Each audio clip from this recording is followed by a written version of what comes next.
Assalamualaikum warahmatullahi wabarakatuh. Perkenalkan, nama saya Uda Dulu.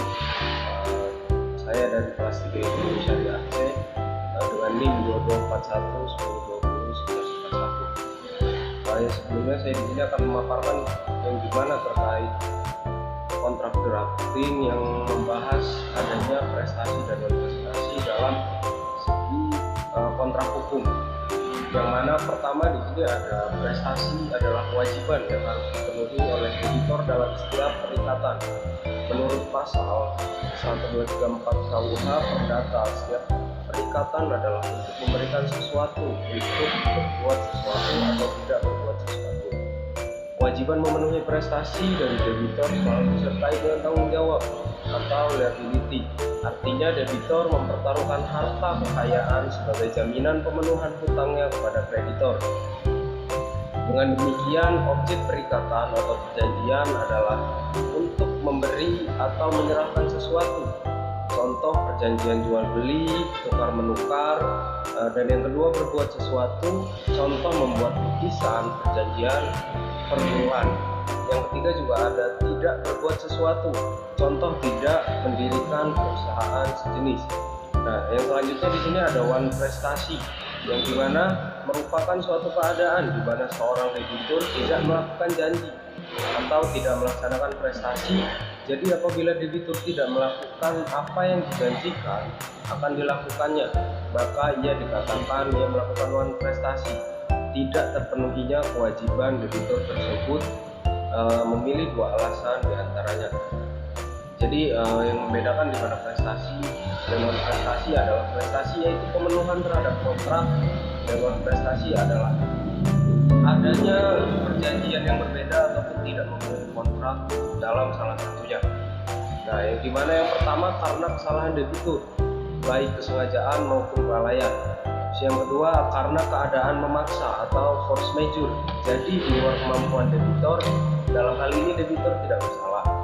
Nah, dalam pelaksanaan perjanjian dengan itikat baik, debitor it good fight tidak hanya melaksanakan kewajiban secara tugas diatur dalam perjanjian, melainkan perlu diperhatikan sifat perjanjian yang diharuskan oleh kepatutan, kebiasaan atau undang-undang. Menurut pasal 1339 KUH Perdata, perjanjian-perjanjian tidak hanya mengikat untuk hal-hal dengan tegas dinyatakan di dalamnya, tetapi juga segala sesuatu yang menurut sifat perjanjian yang diharuskan oleh kepatutan, kebiasaan atau undang-undang. Selanjutnya pasal 1347 KUH Perdata menetapkan bahwa hak-hak dan kewajiban-kewajiban yang sudah lazim diperjanjikan dalam suatu perjanjian. Dalam kurung di sini ada geberkejik bedding, meskipun pada suatu waktu tidak dimasukkan dalam suatu perjanjian harus juga dianggap tercantum dalam perjanjian. Nah, di sini ada kriteria debitur one prestasi, yang dimana untuk menentukan apakah debitor bersalah melakukan one prestasi perlu ditentukan dalam keadaan bagaimana debitor itu dikatakan sengaja atau lalai tidak melaksanakan prestasi. Menurut R. Subekti, kriteria seorang debitur one prestasi adalah yang pertama, tidak melakukan apa yang disanggupi akan dilakukannya. Yang kedua, ada melaksanakan apa yang dijanjikan tetapi tidak sebagaimana yang dijanjikannya. Melaksanakan perjanjian tetapi terlambat. Dan yang terakhir ada melaksanakan sesuatu yang menurut perjanjian tidak boleh dilakukan. Nah, sedangkan menurut Abdul Qadir Muhammad ada tiga keadaan untuk menentukan apakah debitur one prestasi. Yang pertama ada debitur tidak memenuhi prestasi sama sekali.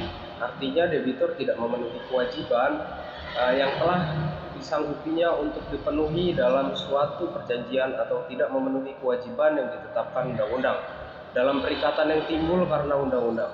Yang kedua ada debitur memenuhi prestasi tetapi baik atau keliru. Artinya debitur melaksanakan atau memenuhi yang diperjanjikan atau apa yang ditentukan oleh undang-undang, tetapi tidak sebagaimana mestinya menurut kualitas yang ditentukan dalam perjanjian atau menurut kualitas yang ditetapkan undang-undang. Yang ketiga ada debitur memenuhi prestasi tetapi tidak tepat pada waktunya. Artinya debitur memenuhi prestasi tetapi terlambat waktu yang ditetapkan dalam perjanjian tidak dipenuhi. Ya, mungkin itu saja apa yang bisa saya paparkan sebelumnya daripada teman-teman terkait prestasi dan non prestasi dalam kontrak drafting. Ya, mungkin sekian dari saya. Ketika ada banyak kurangnya, saya mohon maaf. Wallahul muwaffiq ila aqwamit thoriq. Wassalamualaikum warahmatullahi wabarakatuh.